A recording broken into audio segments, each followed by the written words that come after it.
Welcome to Deep Look, Ultiworld's weekly radio show about the current state of Ultimate. I'm the host and the editor, Charlie Eisenhood. Joining me, Ultiworld senior editor Keith Rayner on this Wednesday, August 23rd. And we have a bonus special guest today, a special guest host joining us, Patrick Stegemoeller, longtime Ultiworld reporter, host of Sin the Fields, and the host of a brand new podcast that debuts today called Huck and Hope. Pat, welcome. Thanks, gang. I'm glad to be on the program and not having to pretend I have strong opinions about whether or not, like UCSD or Berkeley is going to get the fourth bid out of the Southwest men's college region. We get to talk about the club division today. And of course, Pat, we're going to talk about your new podcast in a little bit later in the show. For those who are maybe just give us the one sentence, what is this podcast? So people have a sense, because it's already in the Deep Look feed, so you can listen to it right now. Maybe you're listening to it before you listen to this podcast. That's right. First two episodes are going to be up in the Deep Look and Sin the Fields feeds, and then the remaining four, behind the paywall. So get your wallets out. I would say that if you ever wanted a podcast that connected the dots between a man buying an AUDL franchise on Craigslist for $2,500 in 2011 and the doomed optimism of late period Obama's America, we've got a show for you. All right. Well, we will discuss it more later in the show. Let's begin, though, with what happened this past weekend at the Elite Select Challenge. They need to rename this like the Bid Bowl or something like that. I've been advocating for years that we need better names for these stupid tournaments. But ESC, always a very important tournament, clearly the most important tournament for the bubble. And it delivers once again as bids kind of change hands. We see a bunch of alterations. Condors goes shorthanded roster and blows it. They lose a bid for the Southwest. And that means that GOAT gets back into the mix for the Northeast region. And it looks like that's where things will stand in the men's division. Pat, I know you play in the men's division. You got to be happy about GOAT getting another bid for the Northeast. Just a little justice in this cold, cruel world. Yeah, the Northeast should have 3 bids every year. That should just be grandfathered in, put that in the bylaws. The region is so deep, and it would, remove the temptation for the Canadian teams to just screw with the region like they do every year. Having 3 bids in the Northeast is amazing because it allows you to dream a little bit, for teams like mine that are sort of somewhere near the top of the endless middle. We could be like, well, we're not going to beat GOAT and Dig. Could we beat just GOAT? Or could someone else beat GOAT and then we beat them? It's all possible for another couple of weeks. So having 3 bids in your region is sick. My apologies to the Southwest and the Great Lakes, who are now going to be stuck with 1 after, as you mentioned, Condors, pretty poor performance, and Omen just absolutely bricking away a bid by getting smashed in semis by Chain. The Southeast holds on to 3 bids. In fact, Raleigh-Durham United moved up 2 spots on the weekend. Aside from a loss to Zizova, they played pretty good.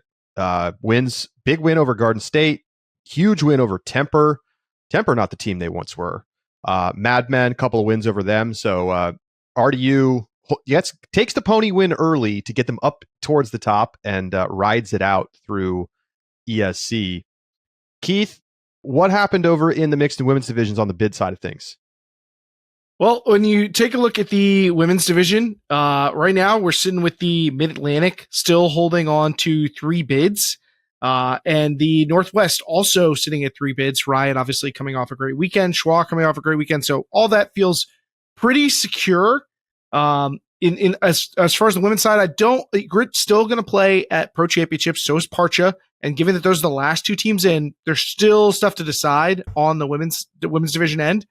I don't know if there's necessarily like a big threat to them, so that they'll have to bomb out, I think, at Pro Champs to fall out of the bid picture. But that is kind of where things stand after Elite Select. Northeast Regional is going to be kind of scary, though. I mean, they've got What's 3 new? bids. So, Brute, Sixers bent, and you're like, okay. But the problem is then you get down and literally just outside the bid bubble are 3 Northeast teams, Starling, Iris, and Siege at 16, 17, and 18. And all of those teams are good enough to knock off one of the top teams if they have a bad game. And we just saw Bent have a bad game against Riot in semis, a team that is not that much better than the 3 teams I just mentioned. And interestingly, all 3 of those teams, Siege, Starling, Iris, played each other in what was essentially a round robin 2 weeks ago, and they all beat each other, and they prevented a 4th bid. Particularly, so Starling beat Iris twice close, and then in they played each other 3 times, and then in the last game loses to Iris by 6 or 7. It cost them about 110, 115 rankings points, which would have been enough to secure a 4th bid for the Northeast. Just a real lack of guile there. A total blunder. Everything about this, Iris everything was like, about we're this getting setup, them back. everything about that setup says collusion, except that it didn't work. Right, like right. That's the only evidence that it wasn't collusion is that it didn't work. I think another team that had a rough weekend was Flight. Flight was in contention for bid, but they blew 3 games on the back end of the tournament. They got blown out by Bent and most notably Grit, and also lost to Nightlock. All 3 of those lost them points. So I think Flight's probably out of the conversation after Elite Select. How about South Central? Number 1 team, Shame. They win ESC coming off the great US Open performance that they had. They frankly dominated at ESC, but that's going to be the only bid for the South Central.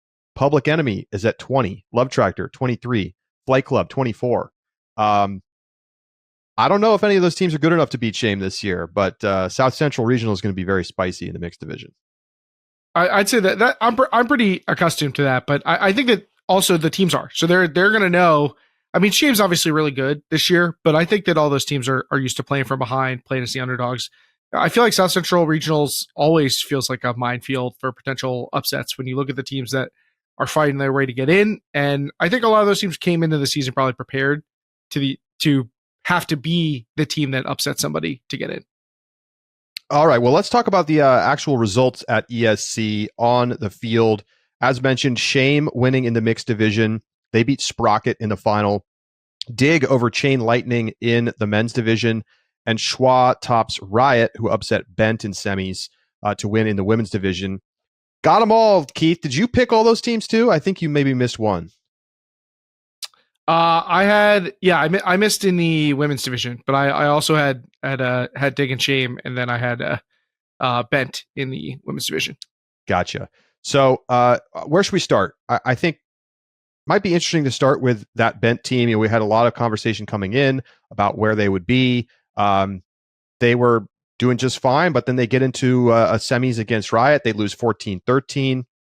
Riot goes on to get crushed by Schwa 15-6 in the final.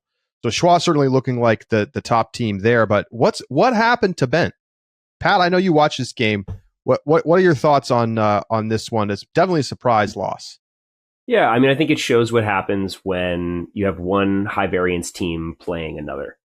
Riot, young team, but with a lot of talent, played a game where they were hitting on a lot of their deep game early. Particularly, they were showing real mastery of high release backhands and just shredding Bent marks, particularly around the end line.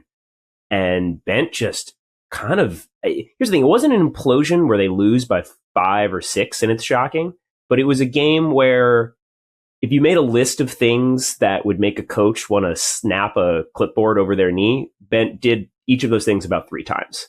Just needless end zone turns, not chasing down overthrown looks from Riot, refusing to swing the disc, and then at the end of the game, just some like really kind of shocking turnovers from some of Bent's Revo imports, Yina Cartagena and Hime Montaña.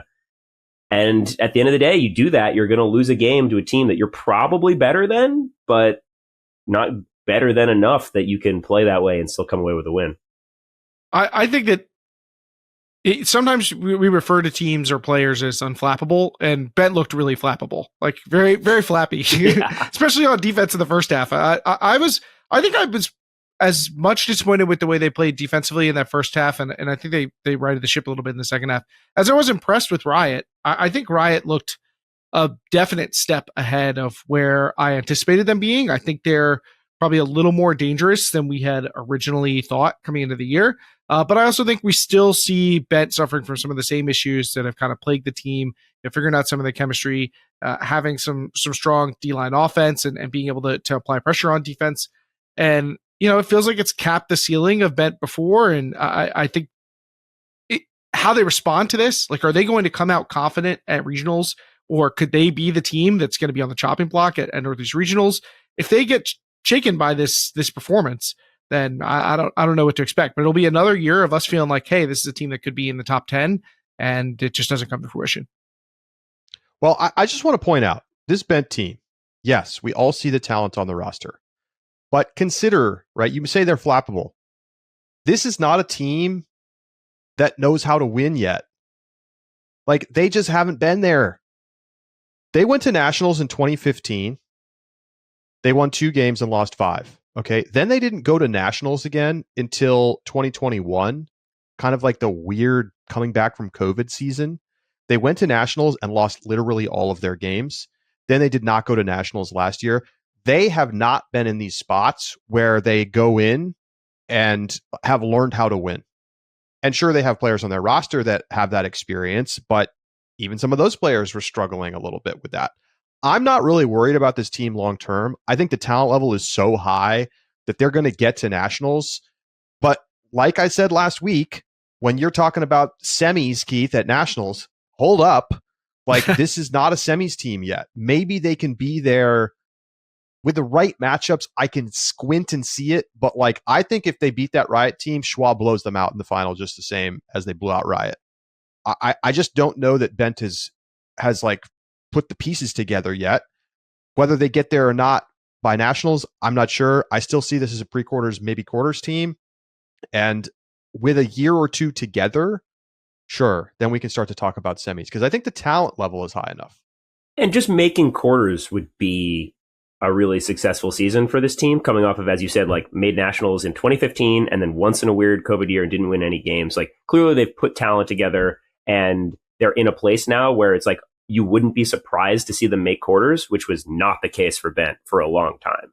So it's a good trajectory that the team is on right now, but clearly they need to develop, the muscle for performing in big moments and big games like this. And I will say, that means, so 2 semis they've made this year. They lost to Phoenix in a close game earlier in the year at PEC, and they lose in semis again on Universe now to Riot. So they are getting reps this season in some of those games. The question is, are they going to be able to turn that around within this season? Or is this like next year you feel like, okay, now the program's in a place where it's ready to just take the step forward and win these games? Keith, how do you feel about Schwa? They lose 2 games at US Open, but they lose big to Molly Brown. They drop a 1-point game to Swampy Barg. Then they handle their business, and then they kind of dominated at ESC against obviously a lower level of competition. Is this team kind of rising back to the levels that we were seeing them at in 2018, 2019? That feels a bit optimistic to me, given the results that we've seen from them this season. They feel like right now they're either the top team of the tier below challenger, right? But the tier below, you have the title contending teams. You have your Molly Brown, Scandal, Fury, whether you want to put Brute Squad in there. Then you have the next tier of teams, the teams that we expect to challenge those teams. Brute Squad might be in there, Phoenix and whatnot. And then I think you either have Schwa at the bottom of that tier or at the top of everybody else, because they looked by far the most competent team at this tournament. And that's exactly what you want to see from them. But then the gap between them and the elite title teams still seems pretty wide. I mean, they've lost heavily, like you mentioned, to Molly Brown and Fury when they face them. They do have a nice win over Traffic. They have a close loss to Nightlock. They have a medium-sized loss to Flipside. Like, that's the resume. That is, right, a team that's contending for quarters, that has a maybe slightly above median outcome of quarters. So I'm not sure that I'm ready to feel like, okay, this is a team that we're looking at as a semis threat, but they do look like they are the best of the rest in some ways. And what do we make of Nemesis's weekend? They were the 5th seed coming in. They make it to semis. They lose to Schwa 15-10. They lose to Bent in consolation 13-9. Wins over Grit, Riot, Pop, and Small Batch. Feels like about what we would have expected. I think that Nemesis is a good example of what is different about them and Bent. Whereas with Nemesis, you see them and you say, okay, that's a solid weekend. I would be very surprised if this team made quarters because they just don't have the top end talent to really push to that next level. Whereas you have teams that have some higher volatility like Bent or even like Riot, who, maybe not as established names, but some young players who are like really, really excellent. And you could see those teams maybe making quarters. Whereas Nemesis, who can certainly hang with both of those teams, are not kind of at that same level of ceiling that you see from the teams that are a little bit above them. Well, let's go over to the mixed division and Shame kind of crushing. They go 15-8 over Rally in quarters, 15-12 over Space Force in semis, and then beat Sprocket 15-10 in the final. We kind of wondered, would we see the same Shame we saw at US Open? Definitely. Like, they're the number 1 ranked team in the country right now. They obviously have the loss to AMP. I think you got to keep AMP in front of them in your mind in terms of like national championships. But Shame looks like a legit could win it all team. Why not? It feels like there's a big spot at the top, right? And we have no idea who is the prime candidate to fill it. So why not a Shame team that has tremendous athleticism, that's always been a calling card of the team? They have experience. They have some continuity, particularly in the backfield. When you look at the combo of Owen Westbrook and Sarah Pesh, those are longtime Shame players who really can control their offense. They have the top end stars, the big playmakers with Jay McLaughlin and Nick Snuska. I think there's a lot to like about this team. I think that they have the female matching players to go up against even the best teams in the division in that front. And we know that that's such a key area to be successful in the mixed division. I think there's a lot to like about Shame, and they have earned that number 1 spot right now because nobody else is doing that. Nobody else is. AMP is probably the only other team I think that you're like, okay, they have a great resume, and in part that's because they beat Shame. So why not think of this Shame team as a real title contender? I don't want to take too much away from this weekend there because they seem like the only team in that title contending tier that was there. So I guess it's right. It's kind of like it's solidifying them as, okay, they clearly seem to be one of those top 3, 4, 5 teams. But look at the rest of the field. Is there anyone else there that you're like, oh, this team can win the title? Crocs are 3rd in the algorithm, but I don't see them, walking away with a gold medal at the end of the season. The 2 seed was Hybrid, who got absolutely blasted by Sprocket in quarters, 15-8. Yeah. I think that this was this is an example of Shame being kind of a tier above everybody else there, but I don't know how much we can take away from this weekend when we think about projecting Shame against Mixtape or AMP or teams like that. Sure. I think that's fair. I do think though that they passed the test that they needed to pass, which is not only did they win this tournament, but they won it easily. They look like clearly the best team there. And so, if there was a question about, oh, they were playing at US Open in Denver at altitude and they had home field advantage and blah, blah, blah.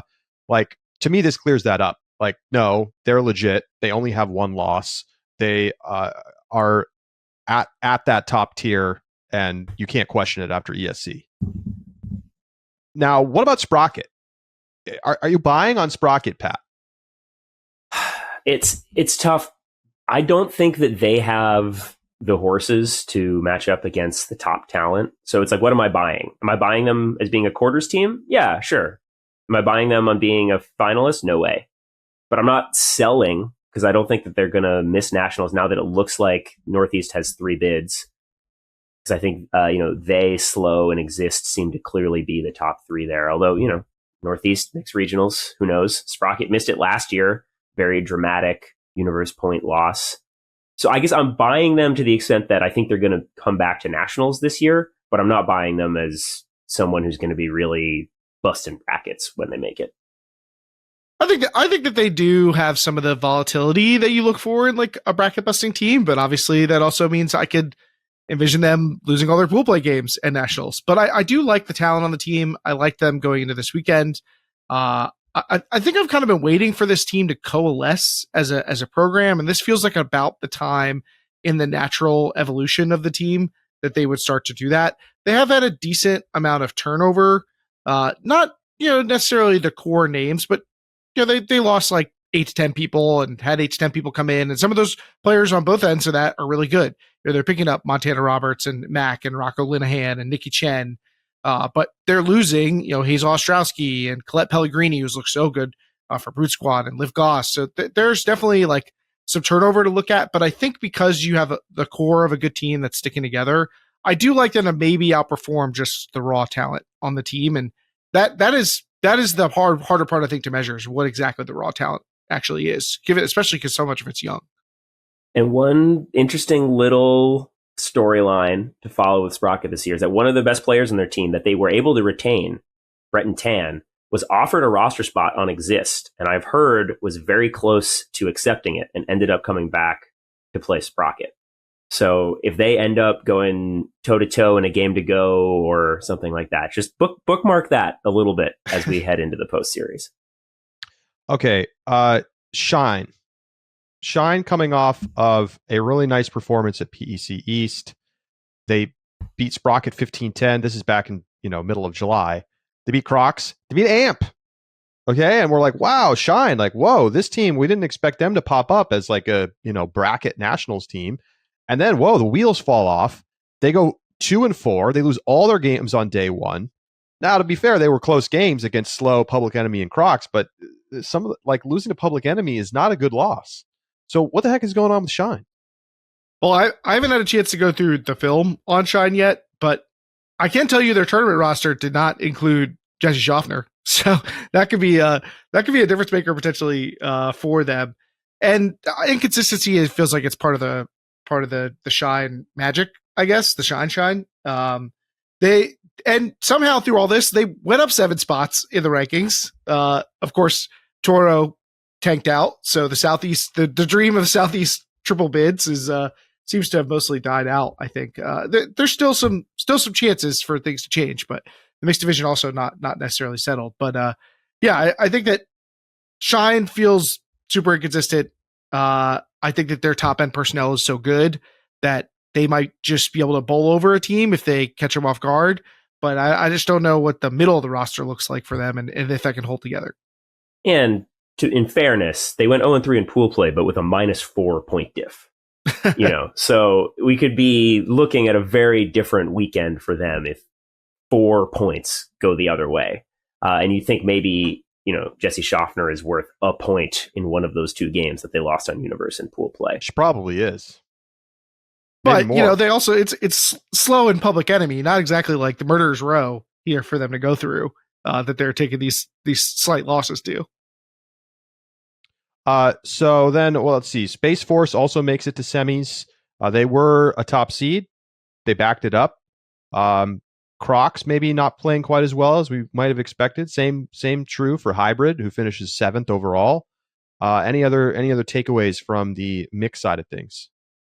It's an interesting season in mix because it seems like all of the teams, even the top teams, are super flawed. Not bad. There's a difference between bad and being flawed. But it does seem like a lot of these teams have some interesting flaws, which is making this a very, very exciting season in the mixed division. And I mean, honestly, across all divisions. Well, we're going to talk more about this club season and how interesting it's been overall in our subscriber-only bonus segment Out the Back. So make sure you join us for that. You get yourself a subscription. Not only will you get the sub bonus, but you're going to get the entire Huck and Hope podcast that is coming out that we'll talk about in a little bit, along with everything else, including in ton of live streaming coverage coming up from Pro Champs over Labor Day weekend. More on that next week. So let's talk men's. Dig gets the win over Chain Lightning in a kind of a topsy-turvy kind of a weekend. And so Dig 13-12 over Chain in the final. Let's just talk about that game for a second. Keith, well, Dig winning doesn't really feel like a surprise. We both had Dig to win. And we knew that at full strength, this is still a very, very good team. What did you make of the teams in that game? And, where does Chain fit into the national picture? I I struggle to decide exactly what to make of this final and of Chain in particular, because on its face, if you just like walk down the room or like, okay, Dig beat Chain 13-12 in the final, like I'd say that looks pretty good for Chain's weekend, right? We knew there were some tough teams in the field. They had tough teams in their pool. They had some tests along the way. But what if I told you that they lost that final after starting out winning 3-0? Like now all of a sudden you're like, ugh, that's a little worrying for Chain.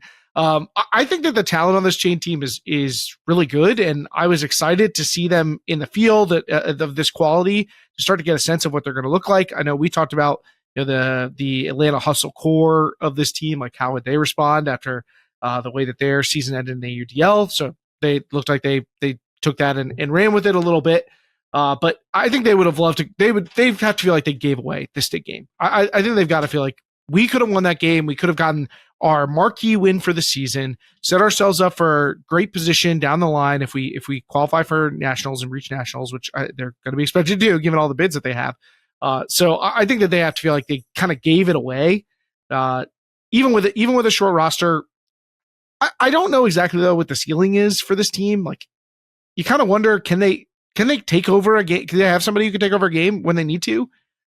That part I worry about a little bit, and it makes them feel like some of the other teams that we talked about, particularly in the women's division, like a team that quarters feels extremely reachable, but a really tough barrier to break through.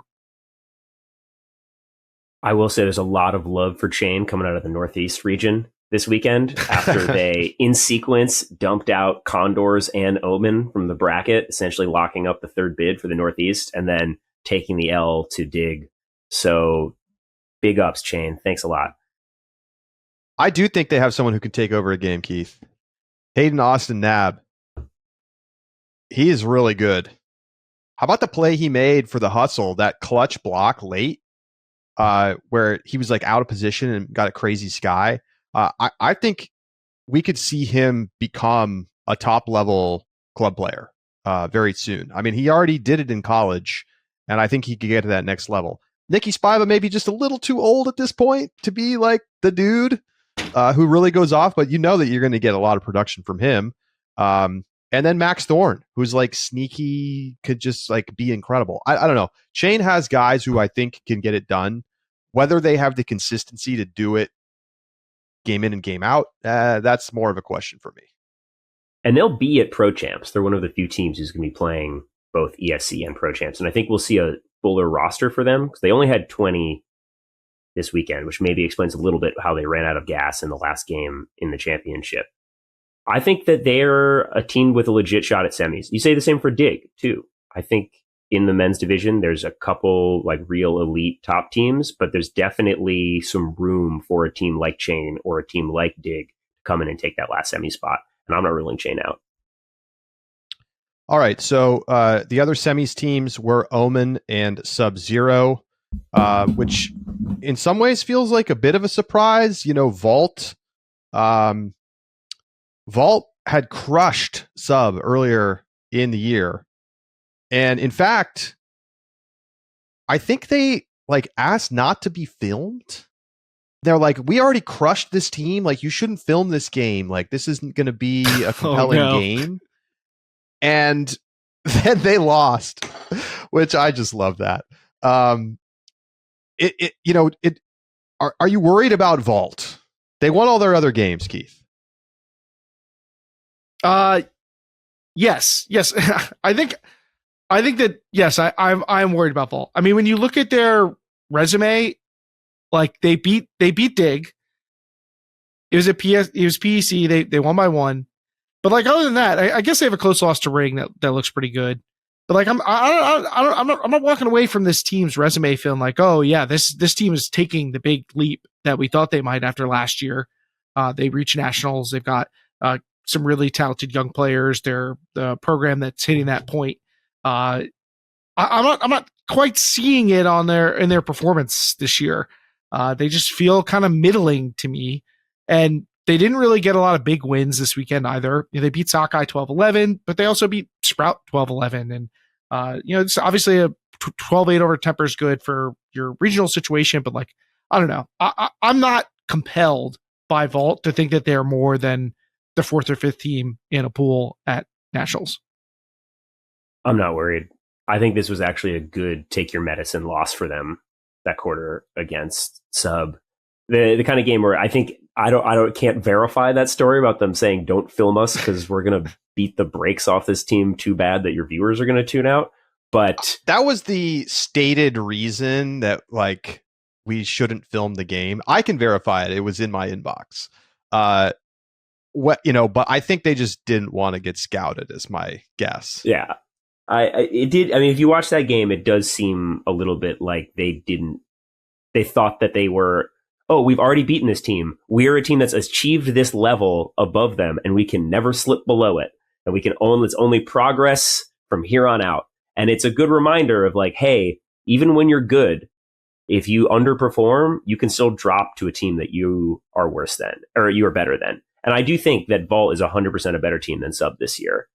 And I think Vault will make nationals because they've clearly shown that they're the second best team in the Mid-Atlantic. And I do think that this could be a good building weekend for them to, take some lessons from this and remember like, hey, we have to be pushing all the time and we can't relax. Just because we've like made nationals now does not mean that we are just a nationals level team forever.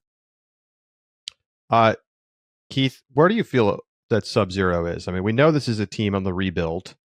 They were very young last year. They're still a young team. They went 4-2. They lose to Sockeye and Dig. Their best win is certainly over Vault, but they also beat Omen 15-10, which is going to age pretty well. They're not even necessarily guaranteed to make nationals, but like, where do you stand on this team after ESC? They are a classic low seed nationals team. I think they'll be the favorite in their region, but not a lock to qualify. I think you're going to be hard pressed to see them upsetting a notable team at nationals, but seeing them get wins over the teams that they did here, beating teams like Tanasi and Omen, like those are good signs for them being able to finish the job at regionals and to reach nationals and, try and fight their way into the bracket. But like, I still feel like they are another year away from developing a little bit more of that young talent on the team, and building up something that looks potentially exciting. And we're seeing Paul Krennic start to play well for them. Will Brant's obviously taking on a really big role. So there are definitely pieces to build around, but the problem with Sub has not been finding young players with talent. It's been keeping them and building up a program around them. So having some of these guys who've been around for a little while, I think bodes well if they can keep that talent, but it still doesn't feel like they're there yet this year. It's I don't want to say they're like still cooking it. They're still freezing it. They took it out of the oven, or not the oven. They took it out of the freezer and it's like not solid yet. It needs a little more time. Is General Strike going to play the series? General Strike just had a pretty darn good Canadian Nationals. And they're the highest ranked team in the North Central right now in the algorithm. One spot ahead of Sub. I genuinely don't know.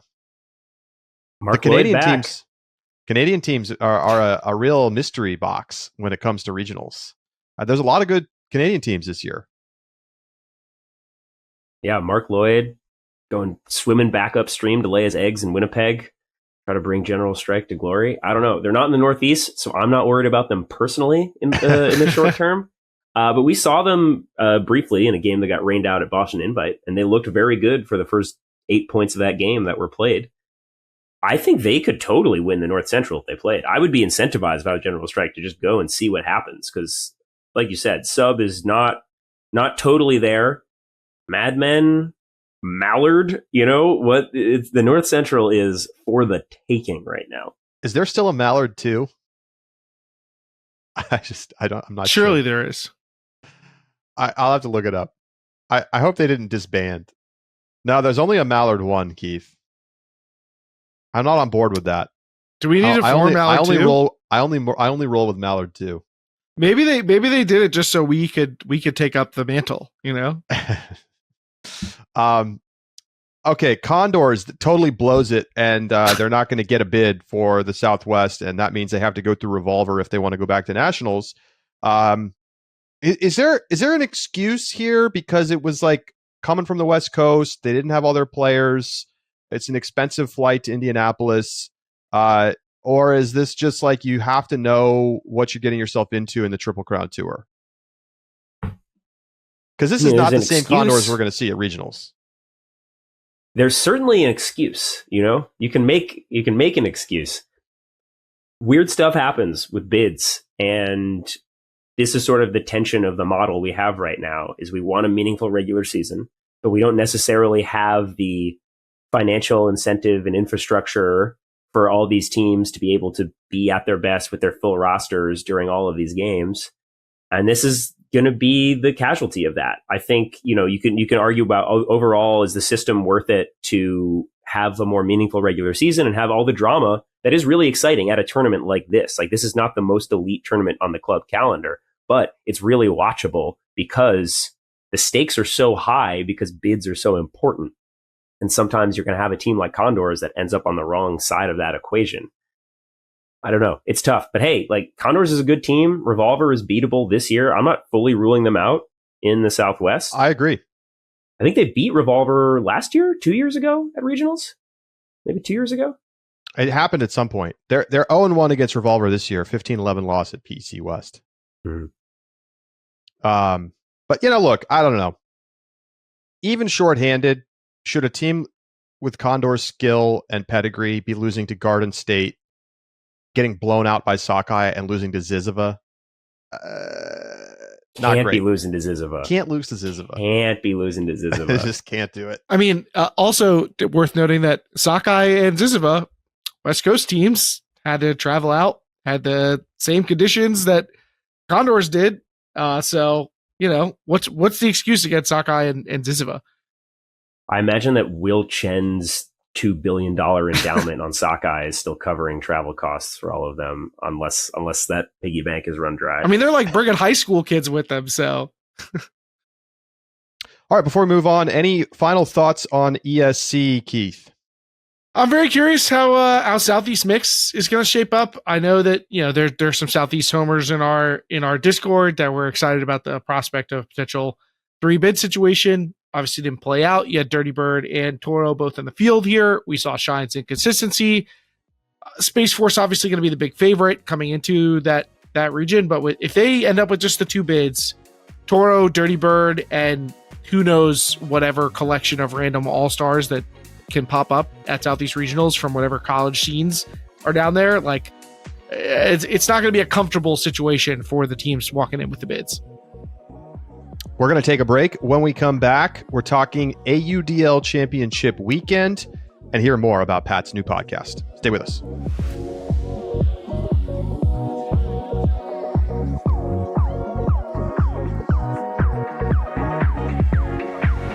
Welcome back to Deep Look. Before we get to the AUDL Championship Weekend, it's time for our Mailbag question of the week. Keith, what do we got? All right, well, this one comes out of our Discord, another one of the great reasons to be a subscriber. But this one was about the AUDL's perhaps the best teams we've seen in league history, question mark. The 2016 Dallas Roughnecks. How would we stack them up against the 2023 New York Empire? What's the line on a game between those two teams? All right, well, let me just run down the roster real quick, and then I'll let Pat give his take first. This team was absolutely stacked. Unquestionably was the best AUDL team of all time until perhaps this year. So you had Bo Kittredge, kind of late career, but still very effective. Who all was on the team? Cassidy Rasmussen, Dylan Freechild, Jimmy Mickle, Kurt Gibson. Those are like your big stars, but you had depth guys too, like Ben Laurie. Dan Emmons was still a great defender at that point. Dylan Larberg, Kai Marshall, still a young guy, but explosive. Kevin Richardson. They were really, really good. So, a lot of these guys were still in their absolute primes. Cassidy, Kurt, Jimmy, Dylan, like, I guess you could argue that Jimmy and Dylan maybe were better a little bit later than this, but they were still like, this is when they were still kind of like freshly out of college, like 25-ish years old. And then of course we all know the Empire roster right now: Jack Williams, Ryan Osgar, Ben Yacht, Jeff Babbitt, and the best depth that this Empire team has ever had for sure. So, Pat, where do you land? I think that on pure talent, Empire is not touching that Roughnecks roster. You had 3 guys who were clearly no doubt about it. 3 of the 5 best players alive at that point, which was Kurt, Jimmy, and Cassidy. Kurt and Jimmy were 1-2 in Club Pody that season, and Cassidy was coming off of winning the Pody in 2015. They were all on the 2016 WUGC men's team that year, and were getting huge burn on it. I think, and then, like you said, you go down, you've got Freechild, who wasn't quite at his peak yet, but still absolutely nasty player. And I think Empire's top talent is not quite as good, which seems a little wild to say when they've got Jack and Babbitt and Osgar. But this Roughnecks team was 3 of the 5, if not 3 of the 3 best players alive, all on the same team. However, I'm taking the Empire in a game because this team actually practices together. And the Roughnecks were just sort of flown into Dallas by Big Jim Garancher, and they would come on and they'd put on a show. And I think it's just a little bit of a different era in the AUDL where that was more viable, and just having so much talent got you further. I think we're now in a bit of an era where there's more strategy happening, and, teams are more stacked across the board, taking it more seriously. And the Empire team is not just extremely talented, but has a lot of chemistry. And you don't play a game like they did against DC, where they only have 4 turnovers in the entire game, just on talent alone. That comes on system and chemistry and practicing together. I mean, just to give you, I want to look at just how dominant this Dallas team was, and obviously we could contextualize the strength of the league relative to the top team. But when you look at this team, they finished their regular season with a plus 134 score differential. For reference, the Empire score differential for the season is like plus 71 or something. So they almost doubled up how much they were beating teams by. But that team, the division that the Roughnecks were playing in at the time, was trash. I mean, you had Nashville, Charlotte, Jacksonville, and Austin, who were all just not good. I mean, certainly those bottom 3 teams in particular, Jacksonville, Charlotte, and Nashville, terrible teams. But fair point. Continue.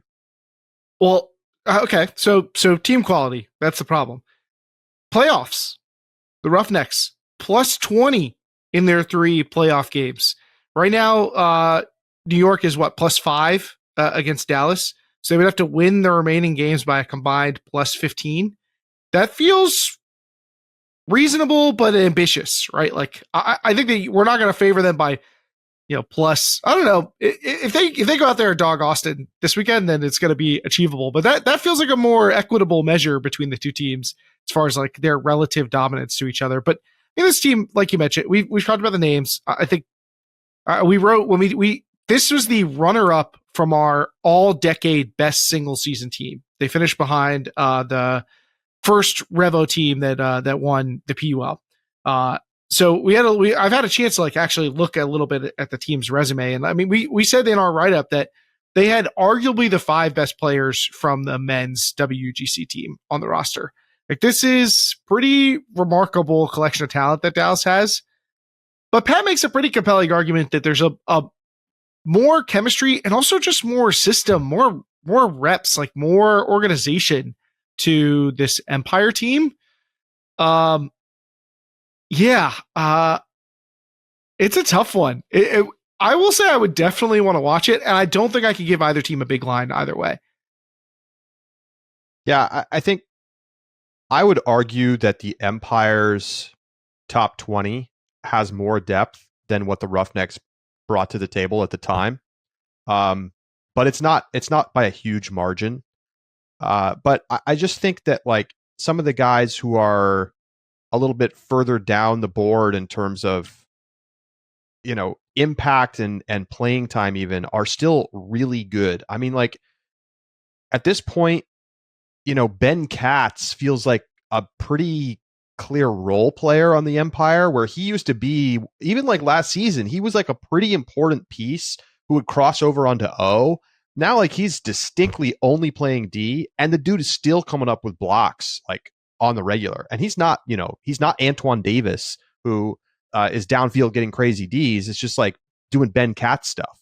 I just think that the Roughnecks were able to dominate in part because the rest of the league was a lot weaker than it is now. The Empire have been dominating. They dominated championship weekend last year. If they repeat that level of performance, which frankly they should, both because they are just that good and because you have three teams who've never been to championship weekend going up alongside them, like, I think we could look at this team as the best to ever do it. They would also be, if they win the championship, they will tie Toronto's record for most consecutive wins with 30. And I know that's not totally fair because that's not just this season, but you do have to keep it in the context of the overall level of dominance that this team has showed. And they just beat DC. They kind of crushed DC, the second best team in the league. And who did Dallas play? I mean, they played a Seattle team in the final that wasn't supposed to even be there, that somehow beat Madison in one of the craziest games you'll ever see in AUDL history. They didn't have a difficult path, really, but the league was very different at that time. So I think if you had to put a line on the game on a neutral site, New York -1.5. I think that's probably the line I would land on too. I think that Dallas is a more talented team overall. I mean, I think if we go, you look at their big five, I think they have the better big five.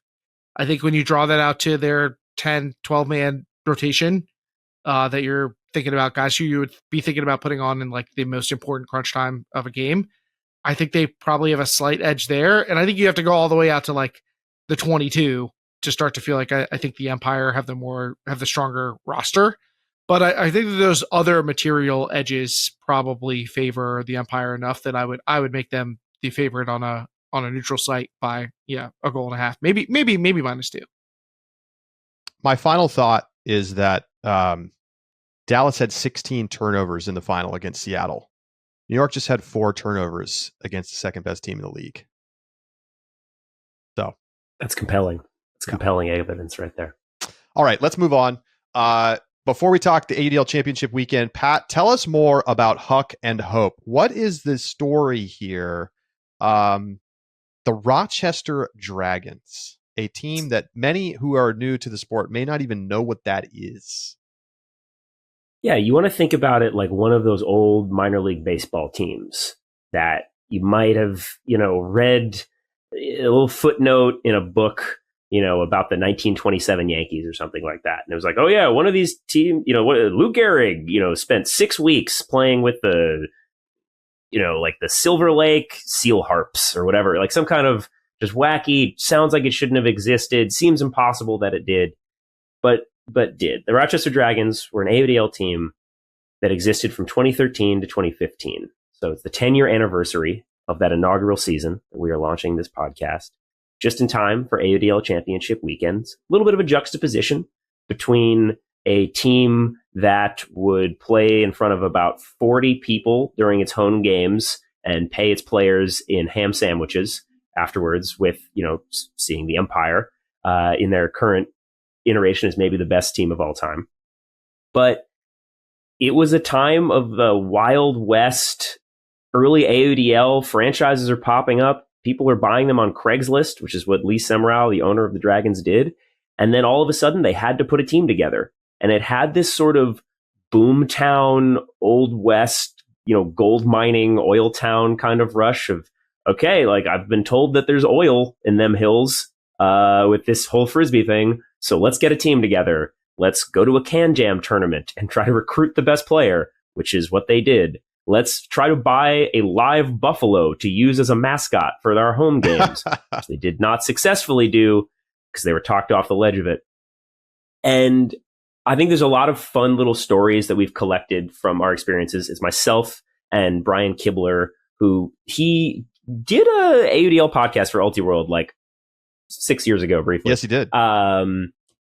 And he's a friend of mine. He played on Exist here in New York. And we played on the Dragons together. So we were both able to collect some stories of some of the wild hijinks of playing on this kind of hapless team at this point when things were pretty crazy earlier in the league. But we also dig deeper and start to peel back how the entire sport at this moment was also in a little bit of that boomtown environment and was feeling that energy where you have all these companies popping up, whether it's media or apparel or personal training. People were starting to reevaluate what the sport could be and what the sport's role could be. So it wasn't just professional leagues. It was people trying to decide, hey, can Frisbee be a platform for me to be a strength and conditioning coach? Can Frisbee be a platform for me to sell pants to people? Can I be a pants salesman because of Frisbee? And it was this moment where I think because of some advancements in technology, with streaming and some of the energy just going through the country at the time of this sort of Obama era, like, hey, you know what? Things are just getting incrementally better. And if we just stay the course on this stuff, everything's going to turn out okay. We felt like the sport was just one step away from a lot of legitimacy. We're going to be in the Olympics. Ooh, we're on ESPN now. Like, we are so close to being the NFL. And we aren't quite there yet, but it was an exciting moment in the sport. So we wanted to try to capture a lot of that in the show. I personally, I'm protesting the show. Yeah, I'm probably not supposed to say that. My boss is sitting right there, and I'm over here. I'm protesting the show. Why did the Rochester Dragons get an oral history, but the Columbus Cranes don't? Like, we had a better logo. We had we have the whole Brody Smith comes in the double overtime in like the opening game of the whole league. Come on, there's a great story to be told. But I could say honestly that I see a lot of the parallels with the Rochester Dragons experience, with what was going on with the Cranes, from the wacky owner who came from outside of Ultimate. Like, there's a lot of things going on, especially when you're talking about these communities where they weren't like necessarily Ultimate hubs that you're trying to build this up in. Okay, just quick aside. The first iteration of the Dragons against the 2023 Empire, can they cover minus 20? Can they cover plus 26.5? Do you think? Well, Brian Jones was the coach of those Empire teams, so I feel like he would be able to scheme up some way to only lose by 22. If that was the goal, if that's what we were trying to do. And I will say this: the first season of the Dragons, look, the Dragons get a lot of guff, understandably. On aggregate, our record wasn't great. Our first season, though, we were the closest team to beating Toronto. And that was that undefeated Rush team that had a bunch of guys who were on GOAT, who were about to make semis at Club Nationals in 2014. The Dragons were the closest team to beating the Rush twice. So, and there's some guys on the Dragons who you'll recognize who went on to better careers, like Dave Ferraro, won a title with Ironside, played a really crucial role guarding Bo Kittredge in that finals game. And then you've got some guys that are solid Nationals level players. Kevin Quinlan, who went on to have a great career with the Montreal Royale. Some guys like Connor Fortin or Max Rick, who became mixed staples in Boston. Zach Smith, who, played in the title game with Sockeye in 2015. So it wasn't like, we were better than than Detroit. That's the hill I'll die on. Could we not lose to the Empire by 24? I'm not sure. But could we beat Detroit? Could we keep the Detroit losing streak going? I feel like, yes, we could have. The Cranes and the Dragons are on this pile of skeletons of the teams that couldn't last in the AUDL. And somehow the mechanics just they feel like they belong in that pile, but they just keep putting it together and keep walking step by step, one foot in front of the other. Yeah, I mean, I think the sequel, if all goes well with this one and we get a season 2, it's got to be about the mechanics, I would have to imagine. Oh my gosh, the mechanics! And incredible that team is still in the league. Pat, so tell us a little bit more just about the kind of the nuts and bolts here. Episodes 1 and 2 are available now. They're in the Deep Look feed, so you can check them out right now. And the rest of the episodes will be available to Ulti World subscribers. How many more episodes are there? And kind of, is there like a theme of each one? Yeah, so we have 6 episodes total. So the first one, which is sort of an intro, table setter, is out. And then episode 2, which is titled The Fastest Growing Sport in the Nation, and sort of explores some of the impact of that quote that we all heard bandied about around that time. It was like, oh, the Sporting Goods Manufacturers Association says that Ultimate's the fastest growing sport in the nation. And we really kind of get into the impact that had for good and for bad for some people's wallets. And then we have 4 more episodes that will be coming out, and those will all be for subscribers only. And we continue to talk about similar themes. You have an episode about the ESPN deal and the Dragons' appearance in one game on ESPN, a very fateful day where we got absolutely mashed by the Toronto Rush, but we got to be athletes playing on ESPN. That was kind of cool. And we talk about the idea of legitimacy and visibility and how it intersects with ideas of gender and race, and how the rise in streaming and capturing a sport on camera kind of changes the conversation about what it is and allows you to sort of put it in a box and critique it in a way that the sport wasn't previously being critiqued. We have a couple episodes coming up after that are about some of the major figures in this scene at the time. So you have guys like Mario O'Brien or Kevin Minderhout, who are starting companies out in the Pacific Northwest. We've got, Chena Titcomb, who is involved in not just the operation of 5 Ultimate, one of the major apparel companies at the time, but also, involved in ownership in the AUDL and the WL, and launching the All-Star Ultimate Tour, which was a major moment for visibility in the sport. And we're going to be talking about the end and how we got to where we are in 2023 right now, and what the culture is and what we thought it might have been back then and what could be happening in the future. All right. Well, get yourself an Ultra subscription if you don't already have one, and check out the full show. Episodes will be releasing over the next few weeks. And then I believe there's going to be like a Mailbag episode follow on as well. So if anyone listens. People will listen. People will listen. Evan Lepler will listen.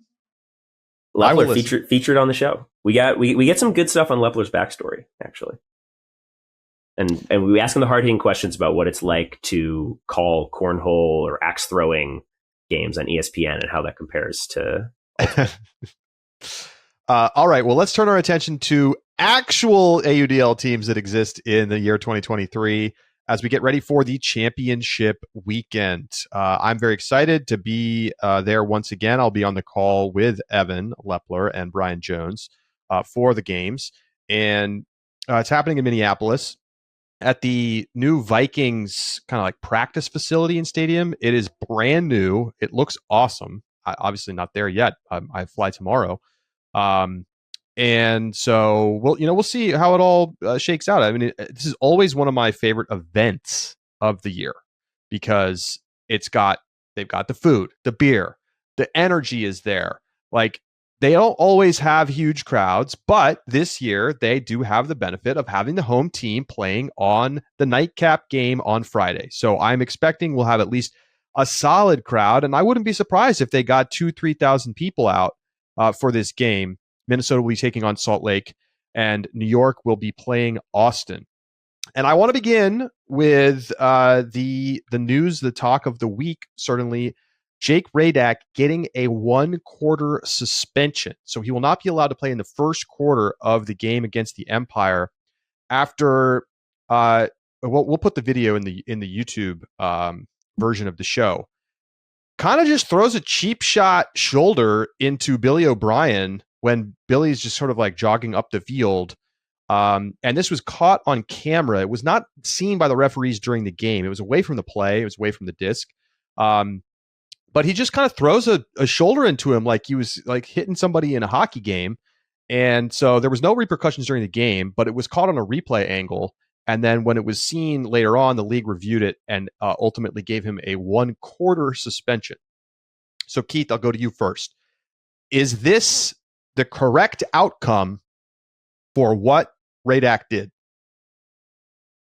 Did they pick a quarter because they thought it would be too ridiculous to suspend him for 4 throws? Like, what were they thought it would be silly if everybody was counting out loud how many seconds till he could come on the field? Just found the smallest slice that they could.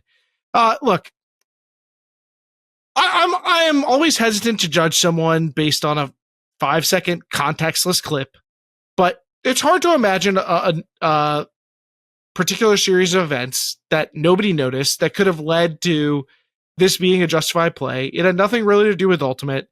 Radack just kind of shoulder checks O'Brien to the ground. It should have been caught at the time. It wasn't. I guess I'm glad they're going back and figuring out, hey, we still can hold people to the feet to the fire for this. Like, it's a bad play, shouldn't be in there. It's not the most dangerous play that we've ever seen.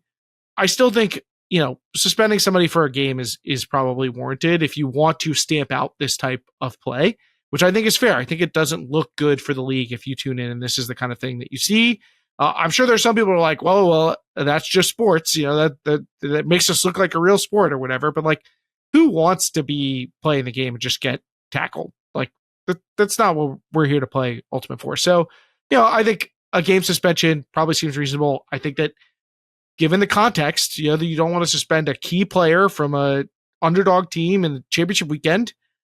That's a pretty tough look. I think there could have been outcry the other way had that been the case. So I guess I see the logic in it, but I am generally not in favor of applying punishments based on the context of like when they're going to be dealt with. Like you assign the punishment for the violation, and then where that is in the season has to do with the player's fault. If you don't want to be suspended for championship weekend, don't make a flagrant violation of the rules the game before. Do it during the regular season.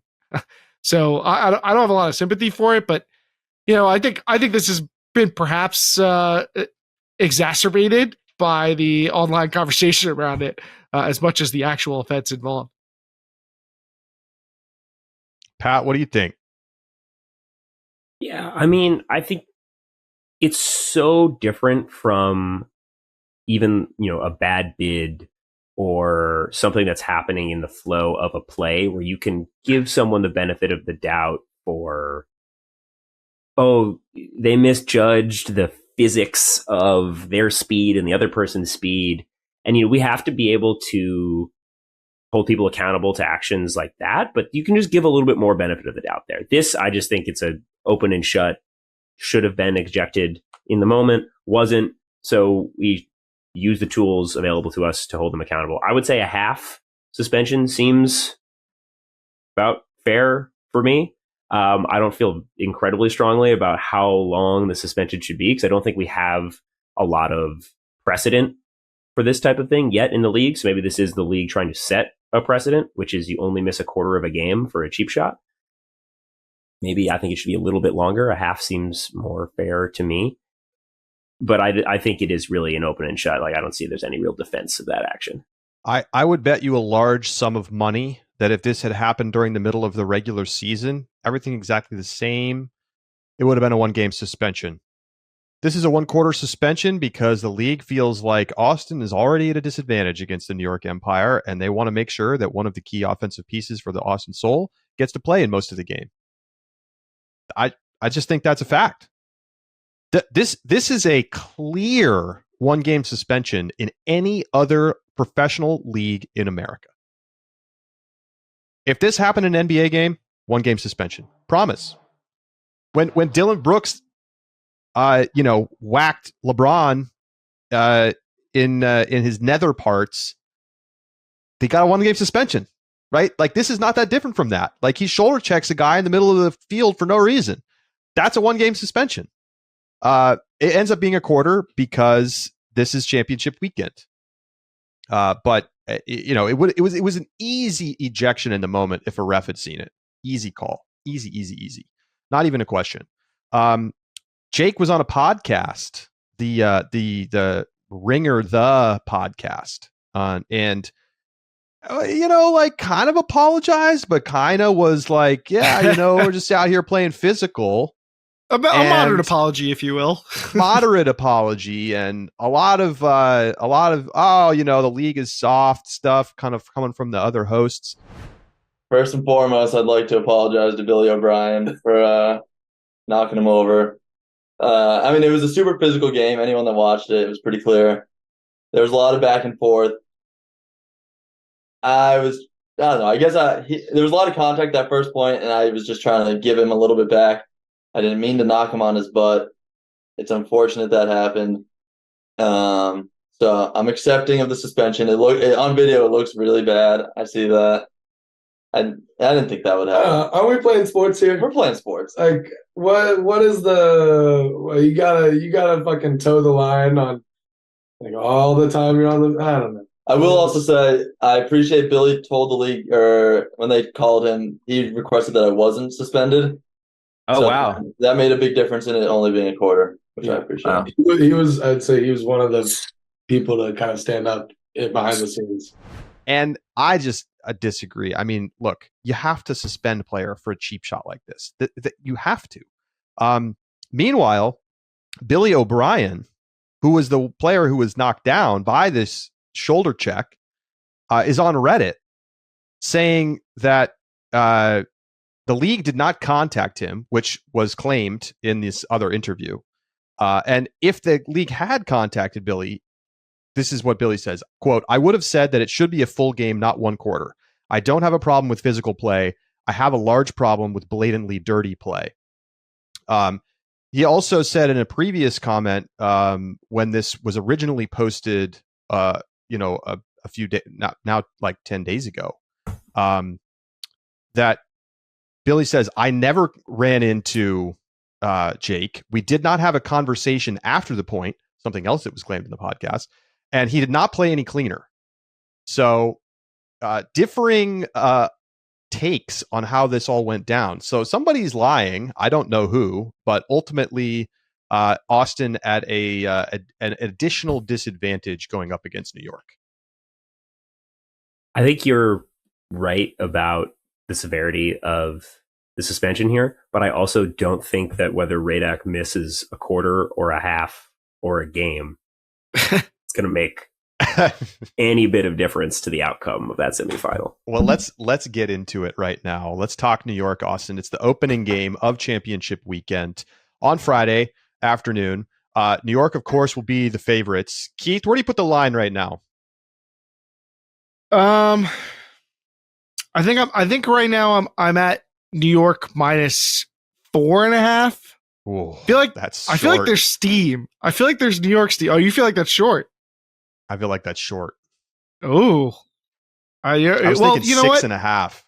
Charlie should not be. Then 4.5 is right, because you've spent the whole time underestimating Austin, and it's been over and over again. So if Charlie thinks it should be 6.5, 4.5 is probably right.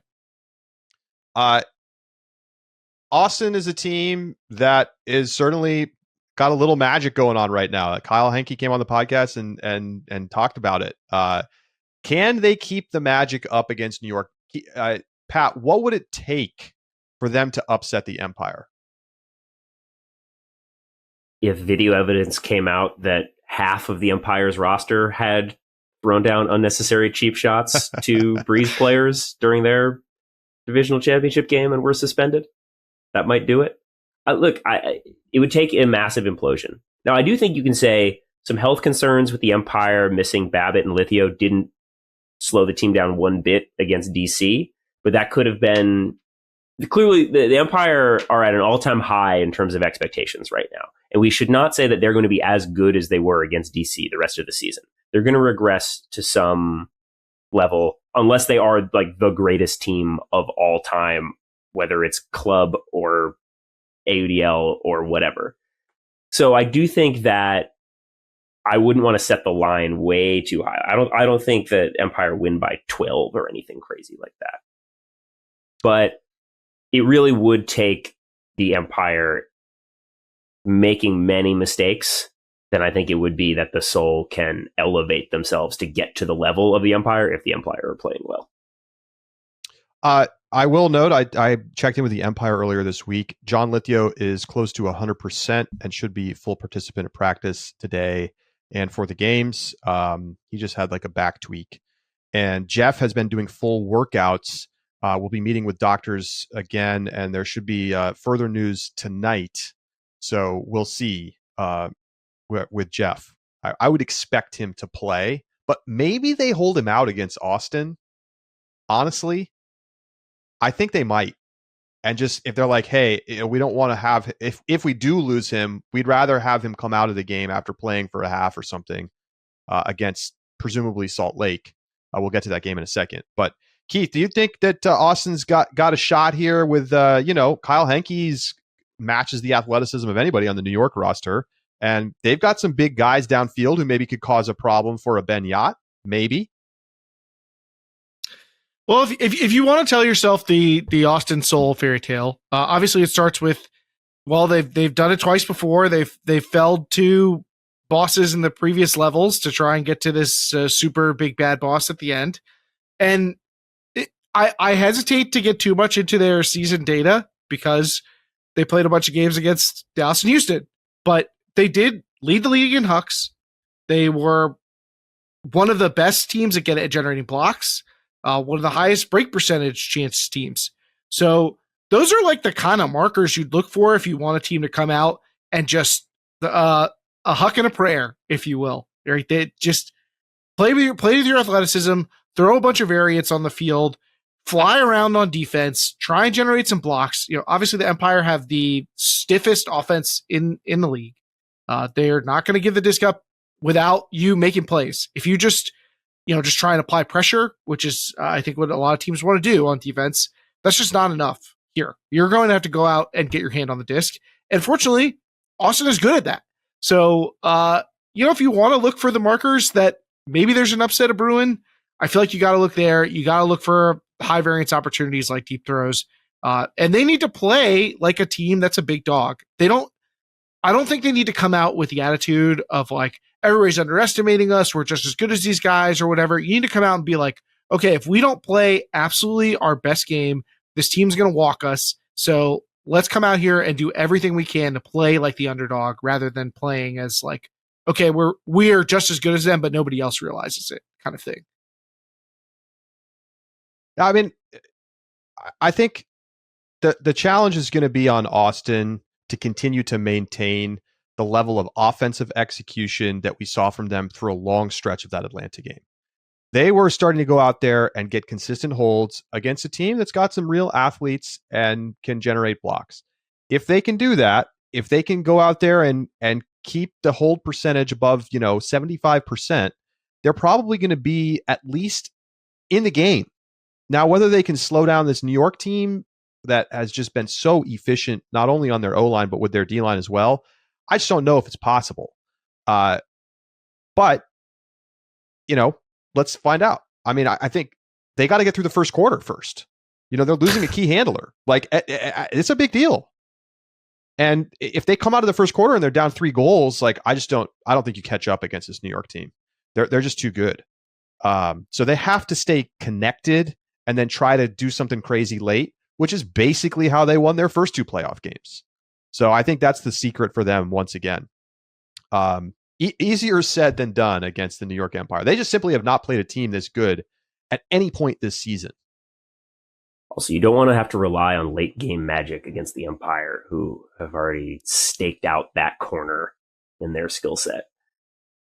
Yeah, I just think like the level of defensive pressure that they're going to feel, the offensive skill on display from New York, it's just so hard to slow them down. Like, what are you really going to do to take stuff away from them? I mean, they beat a divisional rival easily with essentially only 2 O-line turns. I mean, one of the 4 New York turnovers was a third quarter buzzer beater throwaway from Ryan Osgard, which basically doesn't even count as a turnover. So what are you going to do? I guess we'll see. Steven Najee's going to have his work cut out for him. That's for sure. Let's talk about this other game before we make our picks. Minnesota taking on Salt Lake. The Shred, certainly going to be the favorite, I think the more talented team, but Minnesota playing at home. So, Keith, where do you put the line on this game? Yeah, the home field thing is it throws me a little bit. I think I probably would have had like Shred -3.5, -4. I don't know how much to move it because it's in Seafoam. I think I'd probably say -3, maybe -3.5 for Salt Lake. Okay, -3.5. All right. I feel like it's a pretty good number. having sat and watched a lot of tape on these teams last few days, I just don't see Minnesota winning this one. They just cannot take care of the disc well enough. I think they'll probably get some blocks. They'll probably get a couple breaks, but Salt Lake is just too clean as an offensive unit, and especially like with Grant suiting back up. So I think Salt Lake should certainly win this game. I think that they have the better depth, the better top end, the better systems. Minnesota, I give them certainly it's nice to play at home. They also play in a division where they've kind of honed defensive sets, and we have seen West Division teams struggle with the defense that they face at Championship Weekend time and time again. So maybe that's a quiver, an arrow in the quiver for Minnesota. But having watched Minnesota play defense against Indy, like, I didn't really see a lot of sophistication defensively there. So if they're going to try to run matchup defense against Salt Lake, they're going to get run over. I'm concerned about Minnesota for sure, especially because their O-line just cannot take care of the disc well enough. Maybe Will Brandt can pull off a miracle. He's talented enough, but I don't know that I trust him to be able to hold up the weight of this team against the Salt Lake team that has proven it against basically everybody against New York. A game, by the way, in which they were certainly competitive. I would pick Minnesota to cover 3.5. I don't know about winning, but I would pick them to cover 3.5. Slight time zone difference. It's going to be the night game. Many Mormons don't take caffeine, so could be a little past bedtime for some of those shred guys. No, I do think there is something to the style difference between the Central teams and the West Coast teams. It's not an accident that we've seen West Coast teams come out and underperform consistently in Championship Weekend.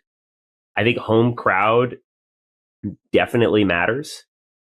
So I do think that the game will be closer than it would be on a neutral field by a non-negligible margin. Still got to pick the Shred to win, though. I don't think that even if it's close, it's all season has been building up to Shred Empire, and we're going to get it on Saturday. What's the story for Minnesota if they're going to win this game, Keith? Their offense has to play above their heads. Look,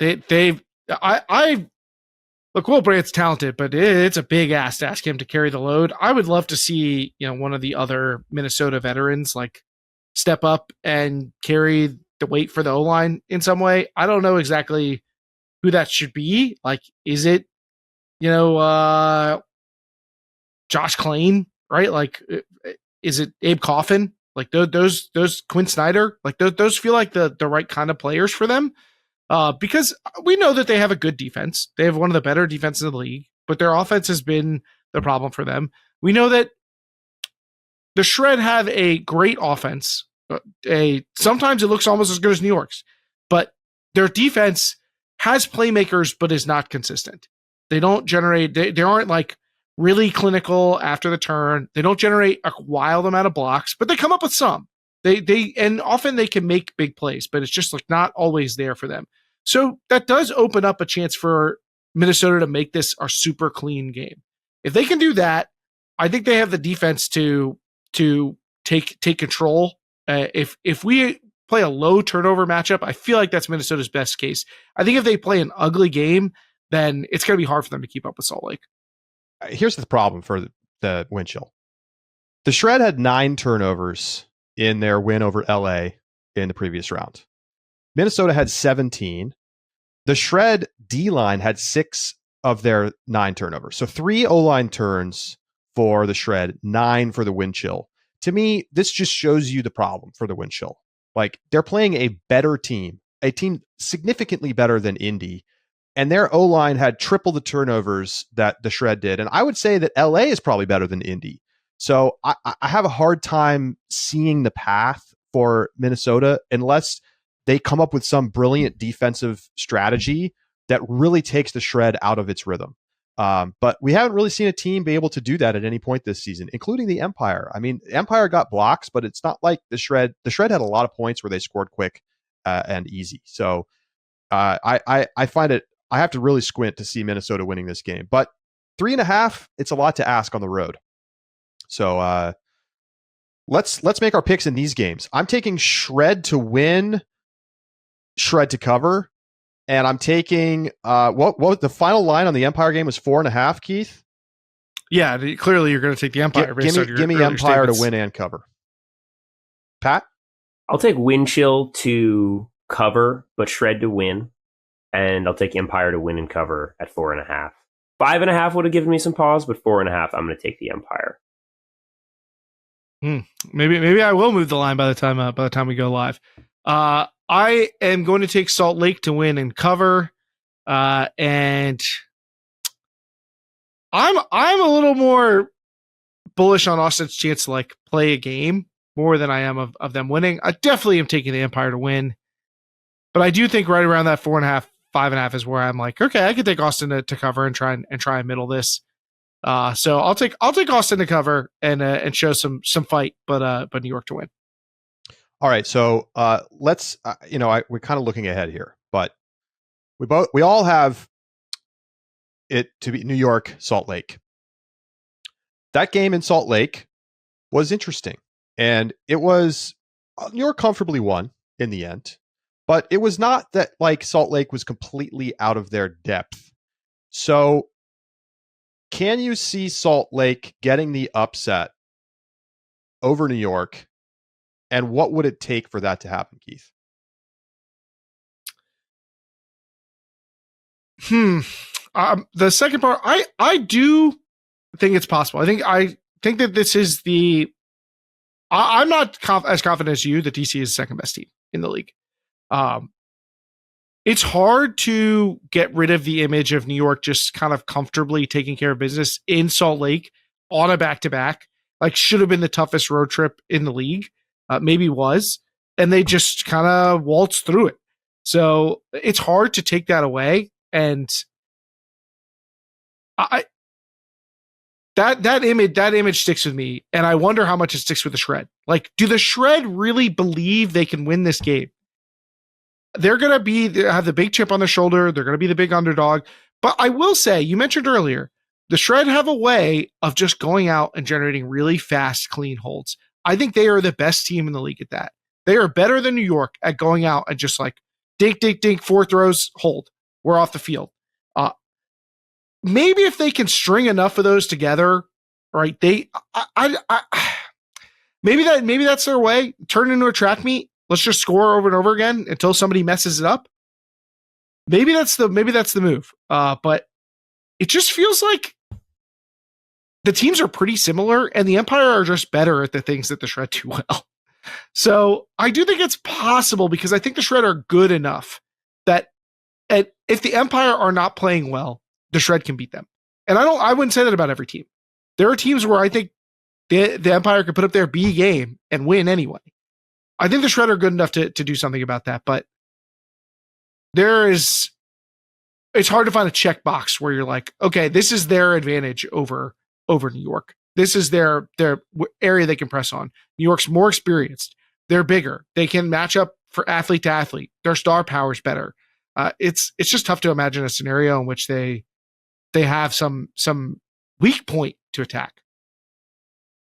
I think that if the Empire have Babbitt, it's a lot harder to see the Shred winning because he's the kind of athlete that if he crosses over to D-line, makes it a lot tougher for you to string those quick points together.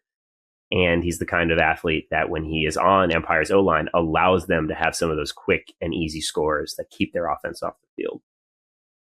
Without Babbitt, Empire's still a fantastic team, as we saw against the Breeze. But you can see the window opening a bit for the Shred to out-athlete the Empire. If you want to look at a hole in the Empire, like outside of some of their real top guys, Antoine Davis, Jack, some guys like that, they have players who are key parts of the team who have an athletic ceiling, particularly on their offense.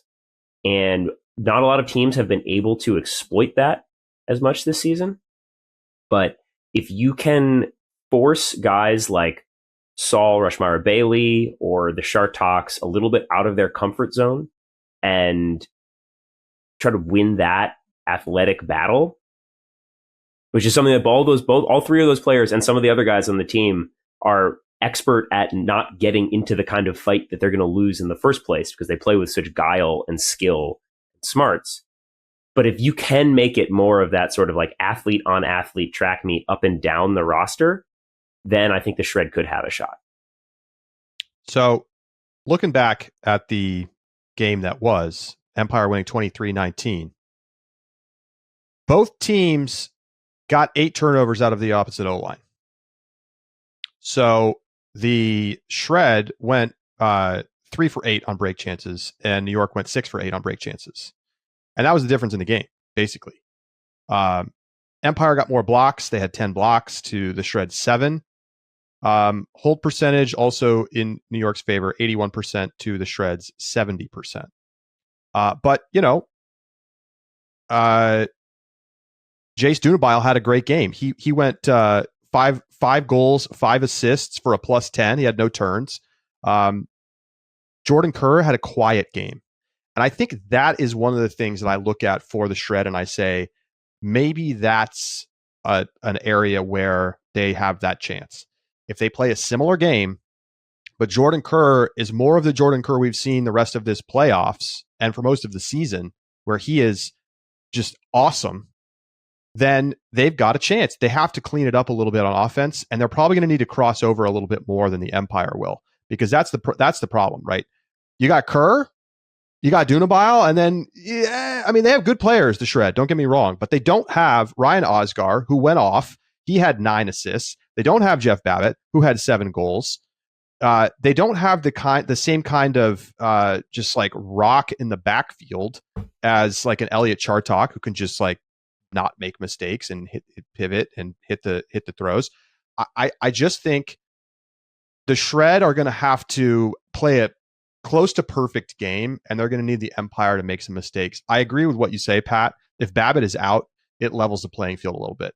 Everybody's going to look at that game against DC and be like, look, it doesn't matter if the Empire don't have Jeff Babbitt. They can just bring Ben Yard over. But I don't know. The Empire kind of caught lightning in a bottle in that game. I don't necessarily think that that's the kind of offensive game we should expect to see from them every time. And DC's not the type of team that's going to kill you with their athleticism the way that the Shred can. So Babbitt is even more important in that type of matchup. And he had a huge game against them. So pretty interesting stuff. Keith, where's the hypothetical future line on this game? Let's see. I think I'd still have to go based on the previous result between the two teams. I think I'd still have to go Empire -3.5. I'm taking Shred if that's the line to cover. I will also take the Shred to cover 3.5. Pending, seeing the semis. Do you think the Shred are only 1 point better than Saul? I think that's crazy. No, I mean that's the part that feels a little weird to me about keeping the line at 3.5. But having the previous matchup be in Salt Lake and go this way. I mean, I think we expect Salt Lake to play a little bit closer in general in this game. But yeah, it's a bit of a mystery to me to figure out exactly how to line these two teams up right now. Well, it should be a lot of fun. Keith, we'll have to pop on and do a rapid react segment following semifinals and get our official picks in for the finals. But let's say it is New York, Salt Lake as we pick. Who you're taking to win it all? Keith? Rochester Dragons forever, baby. I'm taking the Dragons to take home that title final. No, give me the Empire. It's not sexy, but it's effective. Empire, baby. Empire. I'm taking the Empire. What can you do? I messaged Adam Ruffner of the AUDL when he picked DC over New York last round, and I was like, wow, you're really sticking with DC. And he said, ride or die. And I said, die. And indeed, it was die. So off we go. Championship weekend. Look, to me, a victory, Charlie, for Salt Lake is convincing you that they're really the number 2 team in the league. I could be convinced. I'm convincible, Keith. I'm convincible.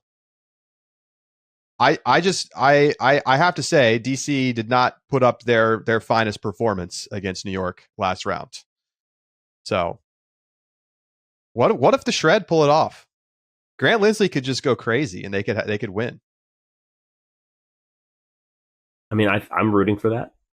Since I don't cover the AUDL on the site, I feel like I'm allowed to let my biases known, and I'll be rooting for the Shred.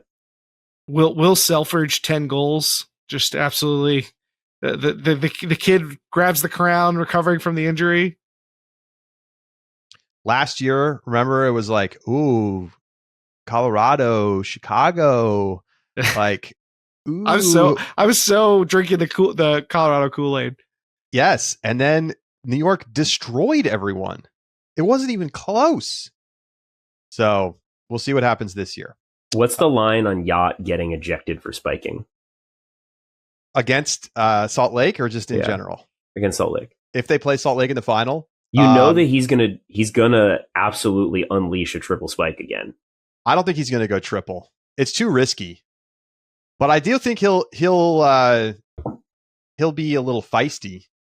Oh, I could definitely see double spike and then holster it like wind up the triple spike and hold it and just like put it on the ground. The soft fake spike. Yeah. I think over what's the bigger number?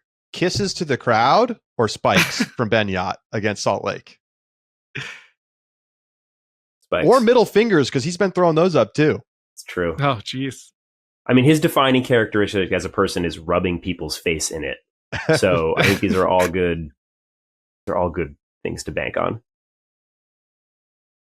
Going to be a lot of fun. So games are on AUDL TV on Friday, and then live on Fox Sports 2 for the first time for a big championship game. I think.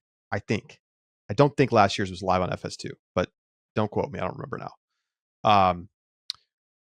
That is going to do it for this edition of Deep Look. Join us for our subscriber bonus segment Out the Back, where we talk about why this club season has been the best in years. One of the best that I can ever remember.